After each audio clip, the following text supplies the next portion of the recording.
Daniel Arroyo, diputado nacional de Unión por la Patria, Daniel Stengar, economista hoy en Fundar, ¿cómo están? Bienvenidos. Y Juan Ignacio Doberti, doctor en Ciencias Económicas e investigador de la UBA. ¿Cómo estamos? Muy Bienvenidos bien, a los buenas tres. noches. Gracias. Bueno, a ver, vamos a empezar primero con lo que decían de los extranjeros. ¿Es una discusión atendible esa en el marco universitario? Porque es un tema al menos recurrente en algunos discursos. Tenés que ver dos temas ahí. A ver. El primero es su factibilidad. Hoy es nula. Si una universidad nacional quisiera cobrar, no puede. La ley 27.206, la ley Puigros, impide el cobro de todo arancel y los exámenes de ingresos. Por lo tanto, esa demanda, desde el punto de vista de la factibilidad, si el gobierno quiere hacer algo, tiene que ir al Congreso a modificar las leyes, no tiene que meterse Decidir con las cobrar. universidades, porque si las universidades quieren cobrar, no pueden hacerlo. Bien. Ese es el primer punto desde el punto de vista legal y fáctico. El segundo punto es si es bueno o es malo. En el mediano plazo, el problema es el inverso. Acá los colegas lo pueden decir. Argentina viene desde el año 2014 cayendo con su natalidad. Para sostenerse social y económicamente va a necesitar inmigración como todo país de ingreso medio o alto. Los que vienen a estudiar son precisamente los que tienen mucho capital humano. ¿Pero se quedan aportando después? Algunos sí, otros Que no. después está ese debate, ¿no? Si, en todo caso, que la universidad sea pública y gratuita, pero que después, cuando esa persona se reciba, dé una contraprestación. Es posible. Ahora, muchos se quedan. De hecho, si vos pedís una guardia médica, es muy factible que venga un extranjero altamente calificado. Totalmente. Por lo tanto, el discurso xenófobo en realidad es tirarte un tiro en el pie en gran medida en el largo plazo. No soy especialista en el tema, coincido plenamente en lo que dice el compañero. Sí creo que, digamos, a veces se piensa que el porcentaje de extranjeros en las universidades es muy alto y es el 4%, que es el mismo porcentaje de extranjeros que tenemos en Argentina, digamos, en general, fuera de la universidad también. O sea, es una cifra baja. Digo, en otros países el porcentaje de población extranjera, en los países desarrollados, supera el 10, 15, 20%. Acá es 4, es bajo. Interesante eso. Y, digo, me parece que fuera un 50%, un 30%, es el 4%, ¿sí? Lo que sí me gustaría ver en algún momento es algún buen estudio, no conozco, que trate de medir realmente, bueno, si es la universidad gratuita o que los extranjeros vienen, cuánto gastan, cuánto recupera Argentina por otras formas, por dólares que entran, IVA. Sí, o mismo con casos si se quedan trabajando en el país, buenísimo. Obviamente si viene solo a estudiar para después irse de vuelta a su país de origen, bueno, ahí tenés que medir solamente lo que ocurrió en esos 5 años que ocurre la carrera. Y nunca vi un estudio serio, solo veo gente que se revolea frases hechas, pero sí hay un dato que me parece de todos modos que poner en la mesa, que es el 4% de los estudiantes universitarios. ¿No? Es uno de cada 20, de cada 20 Sí. más o menos. Sí, pero además es una discusión tramposa. Uno de cada 25. Es una discusión tramposa no solo por el porcentaje de extranjeros, sino porque no sé a explicar qué cosa viene. Digamos, o sea, supongamos que le cobramos a los extranjeros, ¿en qué mejora? O sea, ¿cuál es el objetivo de cobrarles a los extranjeros? Además, y ahí te doy, Daniel, hay gente que viene de países, el caso de Venezuela es el más emblemático. Hay gente que viene de Venezuela no porque tiene una decisión política de venir a Argentina, viene porque se está escapando de un régimen. Déjame agregarte un dato sobre Venezuela que es interesante. La inmigración que viene de Venezuela y de Colombia es de muy alta calificación, ¿eh? Bien. O sea, vos te fijás cuáles son las primeras nacionalidades fuera de Argentina en la industria del software, por ejemplo, que es súper calificada, son venezolanos y colombianos. Mirá. Una industria muy pujante. Es un perfil inmigratorio muy, digamos, de muy alto capital humano. Mira, Daniel. Yo primero creo que hay que distinguir grado de posgrado. Mi mirada es que el posgrado objetivamente Sí, va tiene que camino así, independientemente de la situación de los extranjeros, que hay que ir a un esquema así, y creo que en el futuro vamos a ir a carreras de grado más cortas y más posgrado. Me parece que la tendencia en general y que hay que discutirlo ¿Pero así. los posgrados no son pagos Los hoy? posgrados son pagos, sí. sí, los posgrados son pagos hoy. Los extranjeros en algunos posgrados pagan más que los argentinos. Ok, no lo sabía. Efectivamente así. Para el conjunto en general son pagos, pero los extranjeros pagan más. No solo creo que es poco el porcentaje, sino que depende también del contexto y el tipo de cambio. Hoy es que es muy caro vivir para alguien en Buenos Aires, entonces Sí. también, sacando la situación de Venezuela, que es muy particular, es muy caro para alguien venir y estar y sostenerse en la Argentina. Creo que el debate no es central en lo educativo. Sí creo que hay un debate fuerte en el tema de salud sobre la situación de los extranjeros, que no tiene que ver con la asistencia a la salud. Sí, que no tiene que ver estrictamente con cuánto, sino con esa idea de desigualdad, que viene una persona a la Argentina y se atiende, va una persona a otro país y no puede. Eso mi impresión es que ha ya tenido... se está aplicando cobrarle a los extranjeros y el reporte que se transmite desde allá, nosotros no estamos en este momento para reflejarlo, pero es que muchos extranjeros decidieron no venir precisamente porque se les cobraba. No, yo lo que creo que tiene que ver reciprocidad, más allá de si es la misma situación en un país que en el otro. Sí creo que hay que evitar situaciones como el tour de salud, que son situaciones como muy particulares, de gente que viene, son casos como excepcionales. Me parece que es eso lo que hace que el humor social muchas veces se ponga enojado con los extranjeros. Ahora quiero preguntarle, no creo que sea central el tema. Ahora quiero preguntarle a Doberti sobre el tema de auditoría, pero antes quiero ir con Dani. Vos publicaste hace unas horas nada más un tuit interesante sobre el tema universitario. Vos referís al producido de la universidad, digamos. ¿Qué impacto tiene? ¿Puedes contar un poco en detalle esos datos? Sí, a ver, hay varias cosas. El número uno, ¿por qué la educación universitaria, la educación en general y la universitaria en particular es tan importante? Digamos, el desempleo en los universitarios es bajísimo, menor al 3%, digamos. Es mucho menor que los que no terminaron la secundaria. Los ingresos son notoriamente mayores. La otra cuestión que me parece importante mencionar es... Digo que Argentina viene subiendo año tras año su porcentaje de población universitaria, graduada, y eso en un país donde muchas métricas nos hemos ido retrocediendo. En Argentina, en términos educativos, contra sí misma ha ido avanzando. Te pongo un número. En 1970, solo el 2% de la población adulta era graduada de estudios superiores. Hoy es el 19%. Se multiplicaste casi por 10 esa cifra. Vos pasaste de una Argentina de 250.000 personas que estaban graduadas universitarias a hoy, si no hago mala cuenta, 3 millones más o menos. Entonces, o más. Entonces, hay una cifra que, digamos, la educación, primero primaria, después la secundaria, después la universitaria, se ha ido masificando y eso es un dato que es bueno. Digamos, ha pasado en muchos lados del mundo, no solo en Argentina. Pero digo, muchas veces viste que se mencionó esto, lo de se inventan alumnos. Sí. Digo, vos mirá los datos reales, digamos, y año tras año ha ido subiendo el porcentaje de reales de estudiantes que vos tenés en Argentina, digamos, universitarios y de graduados, lo ves. Después hay una discusión que me parece válida tener, si las tasas de graduación de Argentina son más bajas que el resto, que en otros países de la región. ¿Son más bajas? Son más bajas que comparado con Brasil o Chile, sí. Mirá. Son más bajas comparado con Brasil o Chile, sí. Tiene que ver con el modelo universitario argentino, que es público y que entra más gente. También es eso. Argentina es el país no es comparable ambos sistemas. Claro, por eso. Argentina tiene lo que se llama una tasa bruta de matriculación universitaria de las más altas del mundo. Es decir, la cantidad... Es el valor de la educación pública, de la universidad pública. La cantidad de estudiantes universitarios que hay relativo a la población en edad universitaria es de las más altas, es muy alta. Entonces, bueno, eso obviamente... Ahora, es parte del valor argentino sin lugar a dudas. Ahora, Juan, hay como otro emergente de conflicto universitario que es, inclusive hoy el gobierno, después si tenemos la historia de Milei, donde Milei dice que esto es un botín de gente que se lleva plata, digamos, está en el eje la discusión sobre la auditoría. Milei lo que dice es, a ver, obviamente busca una justificación para aplicar su política de ajuste, pero él dice, acá lo que pasa es que no están controlando cuál es el costo de funcionamiento de las universidades. ¿Qué hay de realidad y de ficción en eso? Es bastante impresionante esto, porque en realidad la situación es la inversa. Las universidades son el organismo más controlado del sector público argentino. Tienen su auditoría interna, tienen su auditoría externa del Congreso de la Nación. Además tienen auditoría de funcionamiento a través de la CONIAU, con evaluaciones de carreras y evaluaciones externas.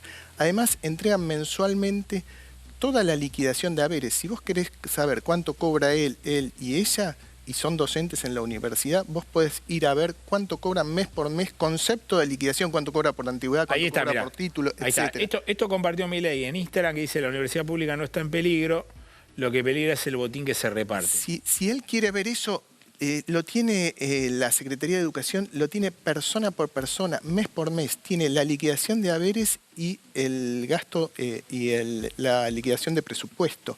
Y además tiene herramientas adicionales.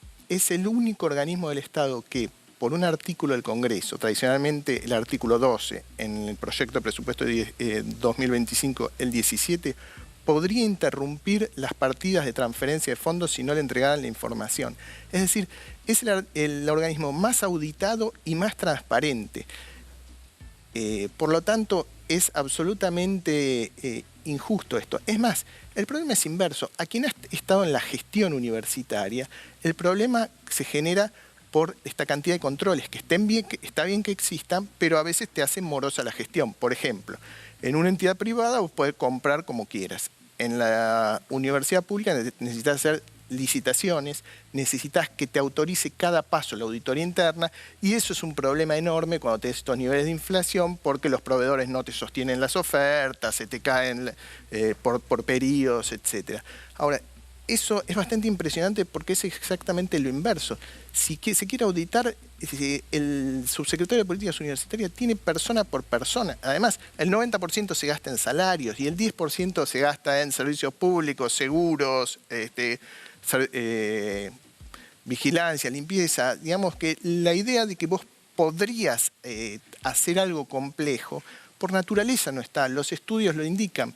Los espacios de corrupción normales que son las fronteras, las aduanas, el narcotráfico es muy complicado, la obra pública es muy complicada. Las universidades tienen el gasto tan diluido, hay muchísima gente que cobra muy poco, es muy difícil que eso suceda. Por supuesto, casos individuales, hay 2 millones de alumnos, 61 instituciones, 200.000 cargos docentes.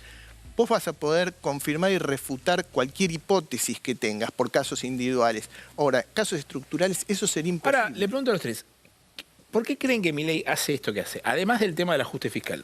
No, yo primero creo que trabaja sobre la base de un sentido común. Independientemente de los datos, y está claro que el gobierno no usa datos para construir sentido común, parte de una idea, y es que las universidades son un centro de adoctrinamiento, que es así como arrancó el debate antes de la movilización de abril. Parte de la idea de que gran parte de los fondos públicos fueran a las universidades, cosa que no es cierta, pero que lo ha logrado instalar, y parte de la idea que el Estado tiene que correrse, absolutamente.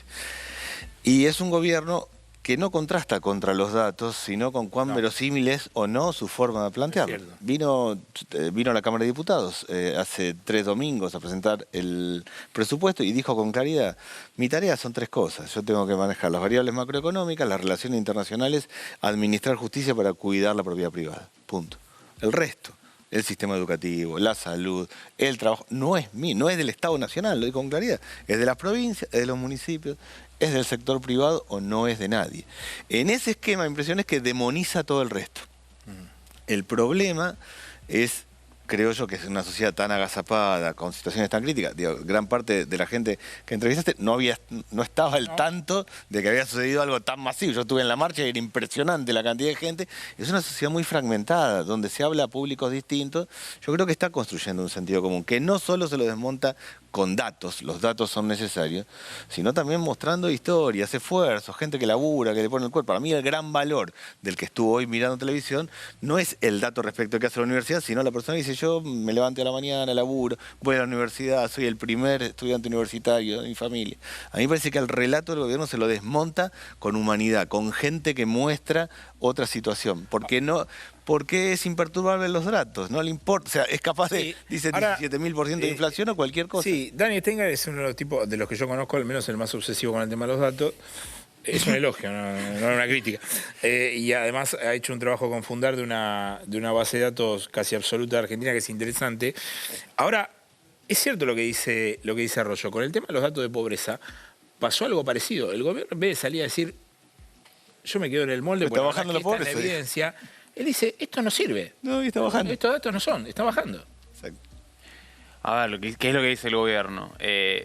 La pobreza en el primer semestre, que el dato que dio a conocer el INDEC la semana pasada, dio 53% aproximadamente. Una suba de 12 puntos más o menos, son 5 millones de personas que cayeron debajo de la línea de pobreza. El INDEC mide, ¿por qué el gobierno dice que está bajando? Hay un punto en lo que dice, que es ese siguiente. Un poco tirar los pelos, pero te lo concedo, digamos. Sería el siguiente, a ver.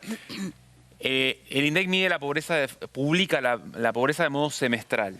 Si vos separás el semestre en 2 trimestres, eso se puede hacer accediendo directamente, te da que el primer trimestre era 55 y el segundo trimestre 51. Entonces, 55, el primer trimestre fue el pico de pobreza. De la posdevaluación, digamos. Justo inmediatamente después de la devaluación, y el segundo trimestre, donde los salarios empiezan algo a recuperarse, te da una cierta caída. Que es lo mismo que está pasando con el salario real. El salario real había caído 20 puntos en diciembre, enero, y ahora empieza a recuperarse un poco, sin estar en los niveles de 2023, que ya de por sí eran niveles mucho menores a los de 6, 7, 8, 9 años atrás. Sí, pero solo una cosa, pero esto es así, yo he sido ministro y seguía por trimestre, pero si no hubiera sido así, el gobierno igual le hubiera dicho, pero después del 30 de junio viene bajando. No trabaja sobre la base, no construye identidad sobre la base de datos, sino sobre la convicción. Y ese es parte de la dificultad. Bueno, la cantidad de datos tirados a los pelos que hay en el gobierno Bueno, no te por puedo eso, explicar. ¿cuánto importa hoy los datos también? No, No, es que lamentablemente hoy estás en un océano de fruta en la comparación pública. Es un océano de fruta. O sea, hay una Milei que dice todo el tiempo esto de que la inflación en realidad es neta de la pauta cambiaria y de la inflación internacional. O sea, entonces, si la inflación es 2, viste que dice 2 puntos de pauta cambiaria y 0,5 de inflación internacional, entonces si la inflación en realidad da 3%, no es 3%, tenés que sustraerle 2,5, entonces sería 0,5. Eso es lo que dice eso es lo que dice el presidente. Es un delirio, ningún economista lo tomaría en serio, pero bueno, va y forma relato. Con ese ejemplo tenés uno, y con las universidades tenés otro, y con la pobreza tenés otro, y con lo que se te antoje tenés otro. La inflación que volaba al 700.000% si mirabas el minuto al 9 de diciembre, no sé, y ahora que está corriendo al, no sé, 15%, tomándonos... Lo que hace el gobierno es una cosa que dirían, torturar los datos hasta que confiesen lo que uno quiere, ¿no?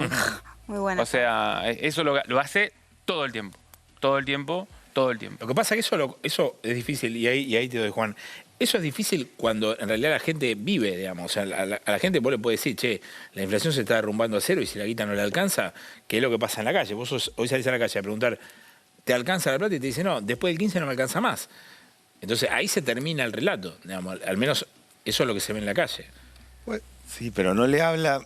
Yo creo que son 2 planos distintos. La vida cotidiana es un fenómeno de implosión social, de mucha gente que revienta para adentro y que la tiene complicada.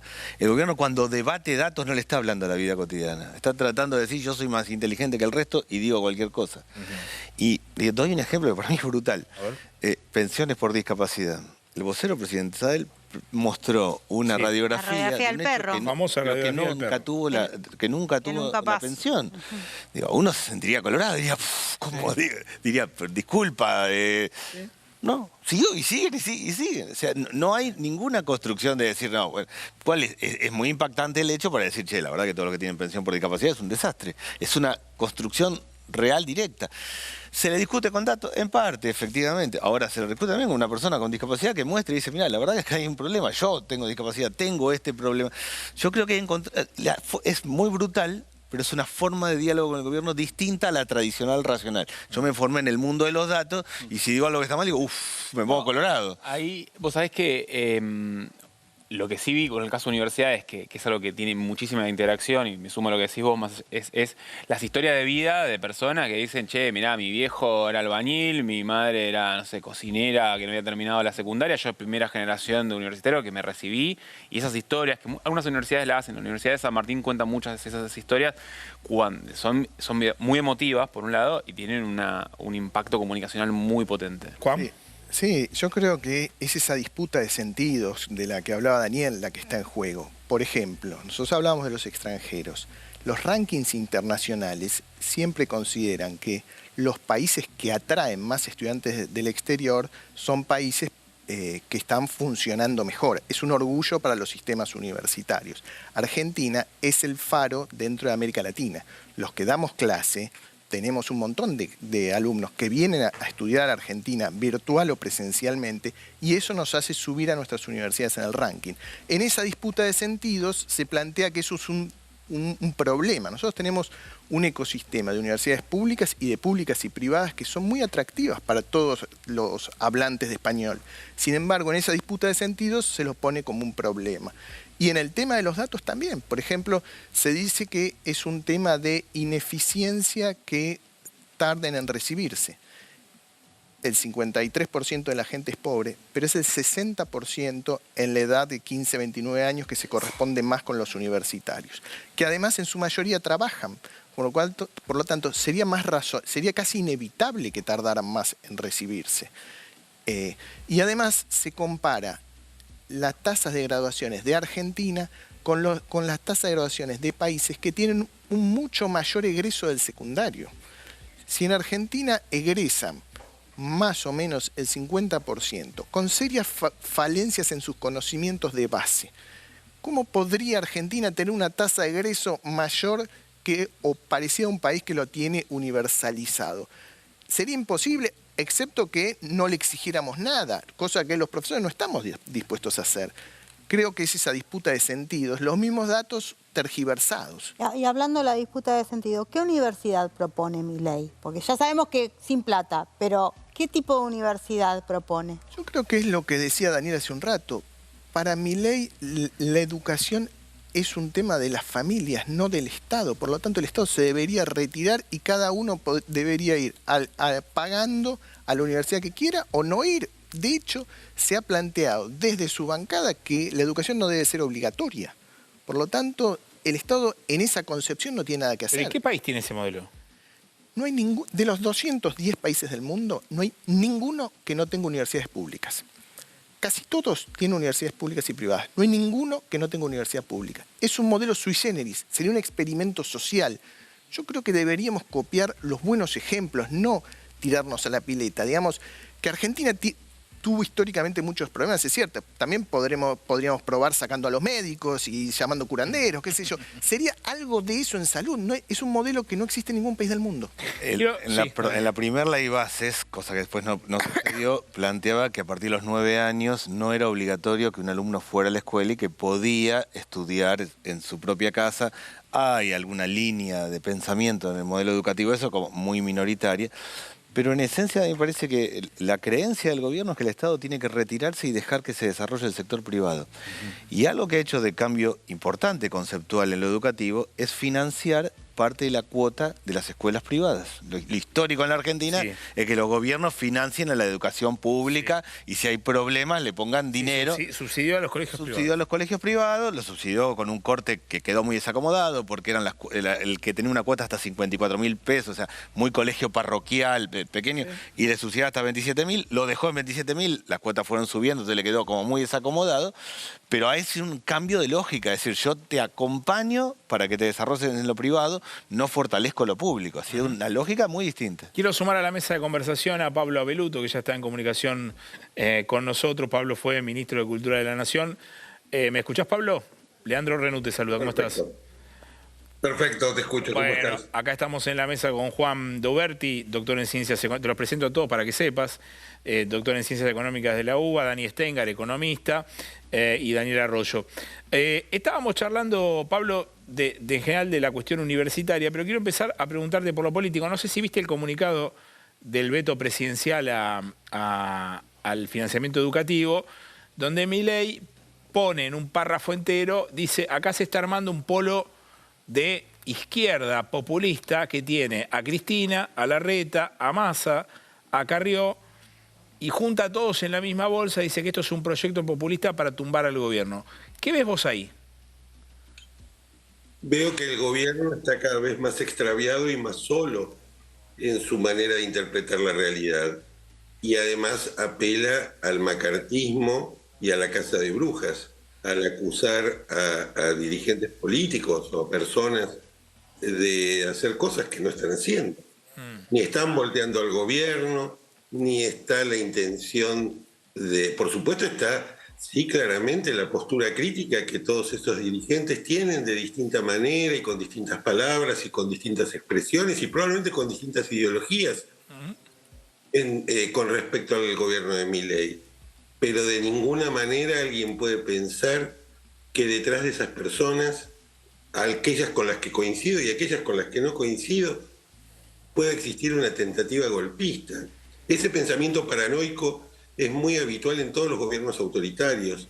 La idea de que hay una conspiración en su contra, lo vimos en el discurso de las Naciones Unidas hace unos días, lo vimos en el discurso de Milei en Parque Lezama, y es parte del estilo característico de todos los gobiernos autoritarios en todos los tiempos y en todos los lugares del mundo.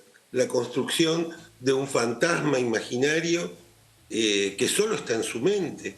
Es decir, que lo valioso de hoy, de lo que ocurrió hoy, fue precisamente que personas con distintas trayectorias, ciudadanos con distintas trayectorias, distintas ideologías, distintos puntos de vista seguramente sobre muchas cosas, hayamos podido acordar y marchar juntos para defender una institución central a nuestro sistema democrático, central a nuestras convicciones, en la que muchos de nosotros nos hemos formado, por la cual tenemos una enorme gratitud y una enorme valoración. Entonces, para mí, lo que veo es eso: extravío, soledad, paranoia, frente a una demostración pacífica y masiva como la que se ha vivido hoy, no solamente en la ciudad de Buenos Aires, sino, como ustedes saben bien, en todo el país. Para mí se ratifica este rumbo que viene teniendo el gobierno desde el día 1. Digo, lamentablemente siguen sin entender cómo funciona la democracia, cómo funciona el pluralismo, cuál es el rol del Congreso, cuáles son los contrapesos. El gobierno cree que todo aquel que disiente con él es un conspirador. No importa si disiente por izquierda, por derecha, si es liberal, si es peronista, si es conservador. Simplemente el hecho de disentir convierte al que disiente en un enemigo. De vuelta, típico de todos los autoritarismos. Bueno, eso te iba a decir, eso es un componente transversal a todos los procesos más o menos autoritarios. Hay un debate claramente en Argentina y hay algunos que ya directamente han saldado la duda diciendo: claramente estamos en un proyecto que va hacia un proyecto autoritario, no sabemos de qué característica. ¿Vos lo ves ya en ese proceso? Yo lo veo así desde que antes que asumiera. Por eso me opuse de manera muy drástica a la posición que había tomado el PRO, el partido en el que yo participaba, sí. Participé durante muchos años, precisamente de apoyar un proyecto que para mí llevaba en sí mismo el germen del autoritarismo. Y no he hecho más que demostrarlo, y no he hecho más que repetir lo que hacen otros gobiernos autoritarios en otros lugares del mundo que están cortados por la misma tijera. Y Pablo, cuando vos, perdón, buenas noches. Sí, perdón. No, que me interesa, ya que vos lo planteás, que vos desde un inicio mostraste tus disidencias y tus advertencias en tu espacio político sobre lo que representaba apoyar la figura de Milei. ¿Qué recogés ahora, después de estos 9 o 10 meses de experiencia, si hay sectores que interpretan que quizás se equivocaron en darle un apoyo tan grande como se le dio inicialmente? Si tenés algún arrepentido que se te haya acercado y decir: che, Pablo, tenías razón. No, ni pretendo que suceda, que es como en los matrimonios, ¿viste? Cuando yo te dije. Pero sí, yo lo veía. Creo que además hay diferentes situaciones. Están los que apoyan a Milei porque están convencidos ideológicamente de que este es el camino correcto. Yo no comparto eso, pero sí respeto la honestidad intelectual de aquel con quien disiento. Después están los oportunistas, después están los que les gusta el poder más que el dulce de leche. Digo, y que no importa qué gobierno sea, con tal de acomodarse en algún cargo, en algún puesto. Están los que quieren ser protagonistas siempre. Ahora, también estamos, y esos estamos en muchos partidos políticos, y hoy lo vimos, los que mantenemos nuestras convicciones, más allá de quien gobierne. Y seguimos pensando que, por ejemplo, el derecho a educarse en una universidad pública de calidad es algo que no podemos perder, no podemos poner en riesgo por lo que representa para el desarrollo de nuestro país. Entonces, yo noto, está el grupo, yo lo llamo no es patán, que son los de el no es para tanto, los que te dicen: no, bueno, pero estas son solo palabras, o los que pretenden separar al Milei economista del Milei autoritario y creen que hay un Milei bueno y un Milei malo.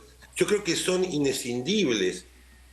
Milei es uno solo. Bueno, pero Pablo, no ahí es el proyecto del equilibrio fiscal. Te interrumpo con lo siguiente. El proyecto de Milei es la batalla cultural. Está bien. Y esto que estamos asistiendo es un capítulo de la destrucción de la universidad pública, la destrucción de nuestro sistema educativo público, aquello de lo cual quizás una de las pocas cosas que a los argentinos nos salió bien desde hace más de 100 años.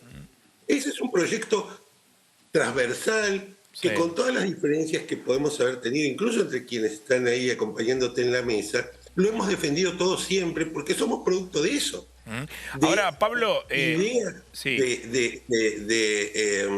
de esa idea inclusiva, de esa idea de movilidad social ascendente que nos dio nuestro sistema educativo desde hace generaciones, nos viene dando.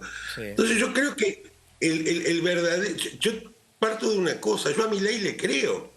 No creo que haya una especulación, yo creo que él piensa lo que dice y dice lo que piensa. Por lo tanto, él cree que efectivamente hay una conspiración de la izquierda, que incluye a personas que ni siquiera se autodefinen de izquierda, dispuesta a derrocarlo en su misión salvífica, en su mesianismo. Pablo, ¿me escuchás ahí? De restaurar una Argentina conservadora. Sí. Bueno, está equivocado. Está equivocado. Algunos hoy empiezan a darse cuenta, y yo lo celebro, otros nos dimos cuenta antes y otros se darán cuenta mañana. Pablo, ¿me escuchás ahí? Eso es lo que veo.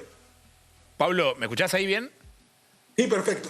No, te decía que Macri en su momento dijo algo interesante, ahora le voy a preguntar a Rosso también, que es diputado. Macri dijo, no, ustedes no se preocupen, que los excesos de autoritarismo se compensan con el Congreso. Es decir, el Congreso va a ser el regulador de las fuerzas. No pasó. No pasó. El PRO que decía eso cuando intentaba justificar el voto en segunda vuelta a Milei, no se preocupen, porque como vos decís bien, el Congreso le va a impedir. El Congreso no le impidió nada. No le impidió nada. Y el bloque del PRO menos le impidió a Milei. Es decir, no hay... no fue como se dijo que iba a ser. Hoy circulaban en los posteos de Patricia Bullrich cuando decía defender la educación pública y hoy preparaba las vallas para que la gente no se pudiera acercar al Congreso. Es decir, hay, como suele pasar también con los gobiernos autoritarios, hay un deterioro del lenguaje y una transformación del lenguaje político. Porque con cualquiera de ustedes yo puedo discutir, tal vez tengamos acuerdos o diferencias, pero nos vamos a poner de acuerdo en que eso que está delante de ustedes es una mesa. Con el caso de estos populismos de extrema derecha, con estos extremismos ideológicos que están de moda, es que ya no podemos discutir porque no nos ponemos de acuerdo en qué es verdad y qué es mentira. Así es. Y esto lo hemos visto en estos días en la discusión sobre la cuestión universitaria, ¿Daniel? donde se tiraban cifras al voleo carentes de cualquier sustento. ¿Daniel? No, digo, primero le tengo mucho respeto a Pablo y tengo la peor opinión del gobierno y creo que es un experimento absurdo, pero no creo que es una experiencia autoritaria y creo que es una experiencia democrática a que hay que enfrentarla con democracia. Es decir, el gobierno en esencia es una cosa absurda que cree que es nada de Estado y todo el mercado a lo bestia. En un contexto donde ha crecido mucho la extrema derecha, nosotros nos tocó el más extremo en materia de mercado, claramente, absurdamente. Ahora, hasta ahora, en términos prácticos, ha venido al Congreso, ha debatido. Yo creo, por ejemplo, que vamos a tener, si lo veta, que todo indica que lo va a vetar, vamos a tener los 2/3 en diputados y en senadores para sostener el financiamiento universitario y va a tener que aceptar que es así. Autoritario es otra cosa. Es un gobierno que dice cualquier cosa, claramente, y que no es impermeable a los datos, y eso sí es muy fuerte para cualquiera de nosotros. Yo aprendí que más que escuchar lo que dicen los funcionarios, hay que leer el boletín oficial para entender exactamente qué hace el gobierno, porque dice una cosa y hace otra. Ahora, estamos dentro de la caja democrática, porque si no es otra, digo, si el gobierno es autoritario, es otra la tarea que tenemos que hacer todos. Yo entiendo que estamos dentro de la caja democrática en un gobierno que es absurdo. Cuando termine el gobierno de Milei, el sistema educativo va a ser otro, lamentablemente, el sistema de salud va a ser otro, el Estado va a ser otro, el mercado va a ser otro. Pero acá hay hasta acá reglas democráticas y hay un bloque que es el del PRO, que ha decidido acompañarlo y para evitar los 2/3 en el tema jubilatorio, hizo una cosa locada que es a 5 diputados radicales transformarle el voto, pero eso lo hace dentro de la caja democrática, no fuera. Ahora, yo recién le preguntaba a Doberti cuál era el plan universitario. Dani, te pregunto, ¿qué es lo que viene después? Yo decía en el apunte inicial que a mí no me gusta comparar esa especie de analogía constante que hay, bueno, che, el Estado es como tu casa, porque el Estado no es como tu casa, digamos. Si fuera como tu casa sería todo más fácil. Ahora, supongamos que es. ¿para qué ahorrás? O sea, ¿qué es lo que viene después del ajuste? O sea, ¿hay un plan atrás del ajuste? ¿Vos ves como analista que hay algo, hay un modelo, vos ves un modelo de algo? Yo creo que a lo que apunta Milei es a que del ajuste va a venir la estabilidad económica, y la estabilidad económica va a hacer que la gente, por un lado, desamarroque dólares del colchón y que eso se vuelque a consumo o inversión, y que el empresariado invierta. Y sobre eso, a esa cuestión de la estabilidad le sumaron un régimen especial, que es el RI, el régimen de grandes inversiones, para apuntalar eso y traccionar nuevos sectores productivos a partir de eso. Sí. Yo te diría que eso me parece que es el grueso de lo que Pero eso, del horizonte del gobierno. ¿Pero qué país es eso? O sea, ¿qué país se viene con eso? Es que la pregunta es si le sale o no le sale. Yo iría primero. Vos estás dando por sentado en tu pregunta que por ahí le sale. Bueno, Sí. pero ponele que le sale. Vamos a empezar con eso. Ponele que le sale. ¿Qué país le sale? No, vamos a suponer que le va bien y que estabiliza y que ocurre eso. Yo a priori me imagino algo más parecido a lo que son los 90 en Argentina. O sea, ¿en qué sentido? Más país con serios problemas. Es ¿qué tiene? Suponete que le va bien, ¿sí? Que estabiliza la inflación y que eso te genera un boom inicial de inversión y de consumo. Inicialmente puedes tener, yo veo algo más de ese estilo, digamos. Los 90 tiene, el RIGI, digamos, tiene parecido de familia con algunas leyes que se hicieron en los 90. La ley de inversiones mineras tiene mucho parecido con el RIGI, pero para un sector. ¿En qué sentido? De que, bueno, te hago un salvoconducto para sacarte del, comillas, riesgo argentino, para que inviertas con menos impuestos, etcétera. Los 90 son liquidación de empresas públicas, liquidación de la industria. Eso el gobierno, liquidación de empresas públicas. Pero por eso, liquidación de la industria nacional, una fuerte desigualdad. Déjame decirte que en los 90 la industria nacional es un poquito más complejo que liquidación, porque vos lo que tuviste en los 90 en la industria nacional, tuviste mucho cierre de pymes por un lado, y a la vez tuviste una nueva oleada de inversión industrial en sectores más concentrados, ¿sí? La industria automotriz, que se había replegado en los años 80, tiene una nueva oleada de inversión en los 90. Toyota viene en 1998, ¿sí? Vos tenés no sé, la industria alimenticia se moderniza mucho en los 90, ¿sí? Tenés un proceso de modernización concentrada, regresiva en la industria. Pero si vos mirás en general la producción industrial en los años 90, mientras creció la economía de la convertibilidad, la industria también creció. ¿No? Es que, lo que pasa es que mientras tanto había toda una gran base de pymes que se fue desmoronando. Y la industria más ligada al mercado interno, que no podía competir con un tipo de cambio muy apreciado y una economía abierta, se fue desmoronando. Yo creo que puede ocurrir algo así, porque si vos te fijás, el régimen de grandes inversiones, el régimen de grandes inversiones no es solo para la energía y la minería, te incluye varios sectores industriales, te incluye la electromovilidad, te incluye gas natural licuado, pero también en los 90 es mucha compensación abajo y políticas focalizadas. Hay todo un conjunto de acciones en materia social que hoy no existen, y te creció al 8% en una primera etapa, ¿no? Es otro contexto. Me parece que esto te va a más apertura, te va a 1/3 adentro y 2/3 afuera de los argentinos. Ahora, ¿y el peor escenario cuál es? No, el peor escenario es que le pase lo que le pasó a Macri en 2018. Si es el mejor, no quiero saber cuál es el peor. No, digo, el peor escenario es que le pase lo que le pasó a Macri 2018-2019, explotando, pero con mucho sobre un piso de fragilidad social mucho más grande del que tenía Macri en 2017. Vos me preguntás a mí, ¿qué creo que va a pasar con el gobierno el año que viene en las elecciones? Si vos me preguntás a mí, si el gobierno no tiene una devaluación, yo lo veo fuerte. Si el gobierno le explota por los economistas están divididos, si llega o no llega. Si le explota y tiene una nueva devaluación, ahí el gobierno va a perder una de sus cartas narrativas, que es, ya son todas buenas noticias. El presidente dice, todas son buenas noticias. Bueno, si tenés una devaluación, no es que todos son buenas noticias, y ya no le podés echar la culpa al que vino antes. Pero aparte, el mercado le está pidiendo una devaluación. No, está bien, digo. Se va a ver en una encrucijada. No la sociedad. El contrato social es bajar la inflación, y eso te lo tiraría para... Creo que el gobierno va a hacer todo lo posible para evitar esa devaluación. Ya lo está haciendo, de hecho, pateándola o alguno atrasando el tipo de cambio. Yo creo que si a 2025 llegan sin una devaluación, los veo como Macri en 2017. Los veo una elección buena para el gobierno a medio término. A Macri lo que le pasó es que se desmoronó cuando el propio modelo le explotó en 2018.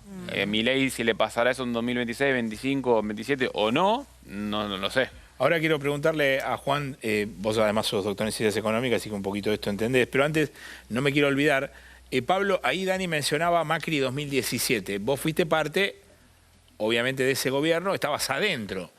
¿Le ves parecido a eso con esto?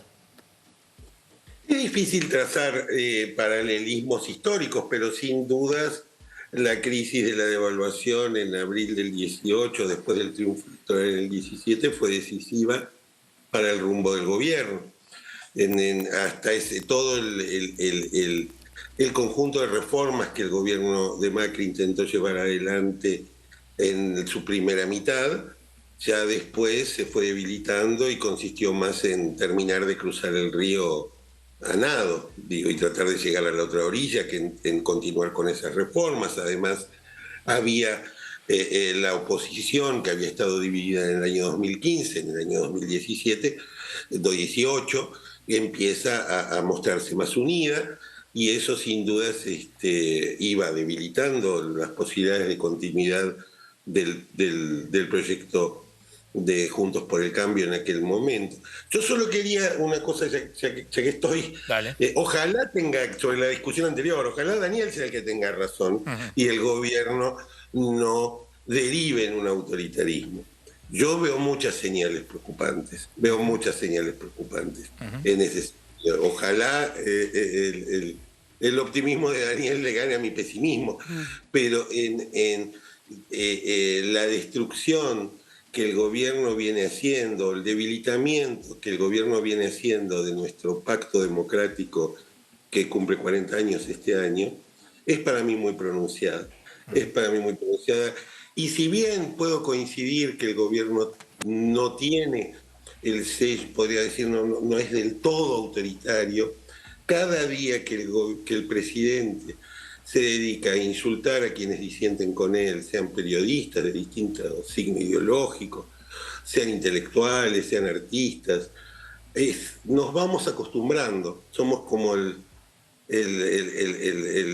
estamos adentro de la olla y nos vamos acostumbrando a que la calidad de nuestra democracia, nuestro debate público, nuestra cultura democrática, se van debilitando cada día más. Y eso me lleva a mí a pensar en un destino autoritario que ojalá, de todo corazón y con toda honestidad lo digo, ojalá yo sea el equivocado, pero las señales que recibimos diariamente a través de la política que tiene el gobierno de comunicación en las redes sociales, a través del uso del insulto como discurso político, casi te diría como único discurso político, a mí me alarman mucho, porque ni aún en las peores épocas de confrontación, que las hemos tenido, porque tampoco Milei es el inventor del autoritarismo en la Argentina, digo, las hemos tenido, yo no he visto la reivindicación de los militares de la dictadura, no he visto la estigmatización de los docentes universitarios. Digo, hay cosas que no habíamos visto desde tiempos mucho más oscuros que estos, por supuesto. Juan, entonces, sí. es un debate que ojalá yo sea el equivocado, realmente. Juan, ¿qué modelo ves vos? Mira, a mí me preocupa, en línea con lo que recién manifestaban, ¿no? La dicotomía amigo-enemigo, y peor aún, ni siquiera un enemigo, porque la idea es que los partidos políticos tengan distintas ideologías, alguien estará más o menos equivocados. Llevarlo a un enemigo es, esa deriva democrática es menor, porque un enemigo uno lo confronta per se. Ahora, si en lugar de un enemigo es una rata inmunda, digo, en términos del presidente, ¿no? Esto, además de ser una mala educación, tu mamá no te dejaría tratar así a otra persona, tu maestra tampoco. Ahora, a una rata inmunda yo la quiero pisar, ¿no? En términos universitarios, el gobierno está planteando eso. Ya no son gente que demanda siempre, el que no llora no mama, cada sector pide algo más, parte de una negociación. No, son inmorales, es una caja, es un grupo que tiene intereses del tipo paranoico, yo no sé, como Carrió y Cristina Fernández de Kirchner están en la misma sintonía, Larreta es de izquierda, es cosas bastante inexplicables. Eso hace muy difícil los acuerdos. Más, te cierro, más la posverdad, ¿no? Y en algunas cosas básicas y bastante irritantes. No hay plata es un eslogan bastante seductor. Ahora, en algunos casos es no hay plata para vos, y para él sí. Ahí ya se debilita. Cuando Daniel decía, le estamos dando plata a sectores que no le estábamos dando, el sector privado educativo, y le estamos al mismo tiempo restringiendo más al sector público, ya no hay plata, es no hay plata para vos. En ese sentido veo muy difícil la construcción de acuerdos. Uno apuesta a otra mirada. Planteada en estos términos es quien destruye al otro. No veo otra posibilidad. Lo que digo que es uno el rol de los ciudadanos, si un gobierno es autoritario, y es otro si es democrático. Yo tengo, todo lo que están diciendo coincido 100% y coincido con gran parte de lo que ha dicho Pablo, y tengo la peor opinión de lo que hace el gobierno. Seguí mucho al gobierno de Bolsonaro, que decía las locuras más, se levantaba a la mañana y decía las locuras más grandes, terminó perdiendo y vino otro gobierno democrático, con mucha dificultad. Pero quiero decir, la tarea de todos nosotros frente a un gobierno autoritario es uno, frente a un gobierno democrático es otro. Este es un gobierno democrático horrible en varios aspectos y que busca en la confrontación construir el sentido común y busca destruir, no busca interactuar. Digo, a los diputados, entre los cuales estoy yo, les dice las cosas más bestiales, absurdamente, sin ninguna lógica, a los que lo ayudan, no a mí que yo le voto todo en contra, sino a los propios que están dialogando y colaborando, les dice las cosas más absurdas. Ahora, sí yo creo que acá hay dos planos que hay que trabajar. O sea, para mí el concepto autoritario es un concepto muy fuerte e implica estar fuera de la caja democrática, y entonces la tarea que tenemos es otra. Si está dentro de la caja democrática hay que discutir muchas cuestiones y es eso lo que en mi opinión tenemos que hacer. Lo que sí debemos preguntarnos para mí es ¿por qué semejante cosa alocada construye sentido común? ¿Sí? ¿Qué pasa? ¿Qué hemos hecho? ¿Qué vacío se ha generado para que efectivamente alguien que diga la cosa más alocada construye un sentido común? Yo recorro permanentemente los barrios. Si algo está muy mal, son los comedores comunitarios. Es objetivo, no hay debate posible. Mucha de la gente que está muy mal quiere que le vaya bien al gobierno, pero no es que quiere que vaya bien al gobierno porque cree que este es el camino. Necesita que le vaya bien. Necesita que le vaya bien a su familia, con lo cual quiere que esto funcione para que su vida funcione, en esencia. Y gran medida es eso. Entonces, me parece a mí que hay que entender bien al gobierno, confrontar. La verdad que es absurdo lo que está haciendo. Yo soy presidente de la Comisión de Discapacidad. Hizo una cosa ridícula al cubo, que es a 2.000 personas que son electrodependientes, que están conectadas a la electricidad las 24 horas del día, no les va a subsidiar la tarifa. Ningún país del mundo se le ocurrió eso. Es un experimento ridículo. Una persona que tiene que estar conectada las 24 horas del día a la electricidad, en cualquier país del mundo está subsidiada porque su vida depende de eso. Se le ocurre no subsidiarlo y no ponerle el aparato que corresponde si le cortan la luz. ¿Dani? Cosa ridícula. Pero digo, autoritario significa otra... No sé si se entiende lo que digo, pero autoritario significa otra cosa. Pues si entendiera que el gobierno es autoritario, ya no es discutir políticas públicas, es confrontar de otra manera. ¿Dani? Sí, no, creo que hubo un común denominador en muchas cosas que fueron saliendo acá, que es la degradación de la conversación pública, la posverdad, esto que yo decía, lo de torturar los datos, que confiesen. Hay como... A mí lo que me deprime un poco es, bueno, o sea, esto, ¿no? De... Tratás de explicar algo que 2 más 2 es 4, pero no, ya es lo mismo, 2 más 2 es 5, 6, es 7, y pareciera que estamos yendo hacia una cultura, digamos, del 2 más 2 es 5, que en definitiva, no sé, yo creo que la racionalidad ayuda a construir, a mejorar y hoy estamos lamentablemente muy difícil hacer eso. Pero acá somos una cantidad de cosas, una cantidad de gente pensando, y me parece que hay un montón, la manifestación de hoy mostró que hay un montón de gente que está pensando distinto. Sí, o sea, que está pensando, no una salida alternativa al gobierno, una solución a los problemas distintos. A mí me parece que el periodismo, la cultura y la manifestación escolar universitaria tiene que seguir insistiendo por esa vía, no por la vía del discurso del gobierno. Lo que yo siento por lo menos es, ponele que hasta que ganó Milei, hasta ese entonces, la conversación pública... Sí. Digamos, podía simpatizar más con el Frente para la Victoria de Unión por la Patria o con el Cambiemos, etcétera, pero en general había una búsqueda de la racionalidad. Más allá de que tenía fake news, no es que no había eso, pero había una búsqueda de la racionalidad en la argumentación. Hoy eso se rompió para mí. Hoy eso para mí o quedó mucho más lejos. Entonces, me parece que no es casualidad también en cierto punto que el llamado populismo de izquierda, ¿no? Muchas de esas personas que antes eran rivales, adversarios políticos, creo que hay un común denominador en la búsqueda de una conversación más centrada, más fundada. Me tengo que ir al corte y despedirme, pero antes, Pablo, quiero cortito que digas algo sobre el tema de Larreta, porque hoy asistió Horacio Larreta a la manifestación, sufrió una agresión ahí bastante fulera. Algo sobre eso como para cerrar. Mira, yo estaba cerca de él en ese momento. Fue un grupo que no se identificó, no sé a qué sector político pertenecía. Primero se acercó una mujer, después dos muchachos, después un grupo más grande, a hostigarlo, a insultarlo, pero me parece que no le quiero yo dar mayor entidad.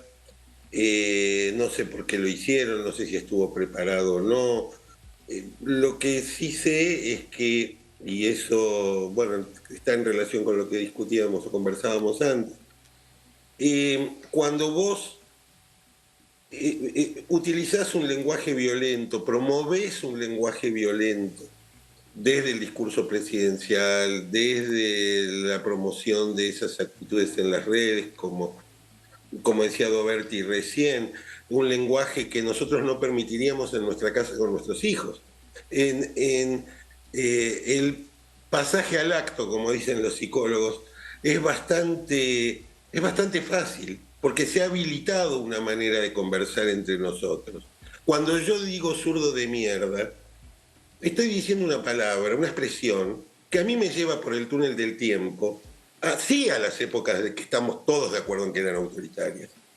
Es decir, y es el mismo lenguaje. Por ahí Milei no es un autoritario, pero habla como si lo fuera. Entonces, no es un dictador, pero habla como hablan los dictadores. Eso no quiere decir que sea un dictador, pero sí que el lenguaje que utiliza es el mismo. Son las mismas palabras, son las mismas expresiones. Entonces, hoy sí vivimos ese momento, lo vi a Horacio, ese momento realmente feo, desagradable, agresivo, frente a un dirigente que te puede gustar más, te puede gustar menos, como cualquier otro, pero que estaba ahí como cualquier ciudadano participando de una manifestación por aquello con lo que está de acuerdo. Horacio estudia en la universidad pública y siente gratitud hacia la UBA.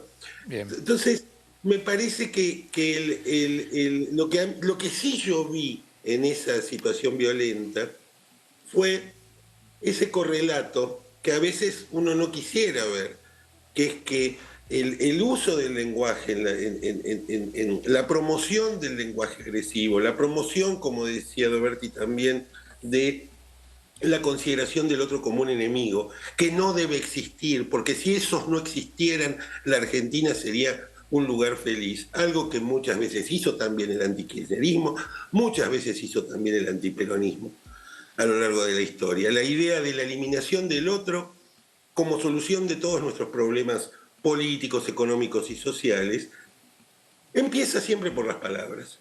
Y hoy vi que de las palabras, como de las palabras, de este grupo, que no sé si eran de derecha, infiltrados, de tal partido, de tal otro, sueltos, la verdad no tengo ni idea, vi cómo actuaban y de algún modo sentí que eran una prolongación de eso que leemos en las redes sociales, de eso que escuchamos cuando habla el presidente o cuando hablan sus funcionarios, de ese lenguaje basado en la humillación y la estigmatización del otro. Bien. Entonces, de vuelta, vamos a discutir mucho sobre cuán autoritario es o si está dentro o fuera de la caja y de vuelta digo, ojalá sea Daniel. Esperemos que tenga razón Arroyo. Pero lo que no puedo dejar de ver es que el lenguaje es el lenguaje es el mismo y eso sí me preocupa muchísimo porque vamos a tener que convivir. O sea, estamos condenados a convivir. Los que piensan como yo, con los que no piensan como yo, con los que piensan parecido, con los que piensan muy distinto. Sí. Y ese fue un logro colectivo de los argentinos. Bien. Gracias a los cuatro. Interesante esta charla, la vamos a seguir. Bueno.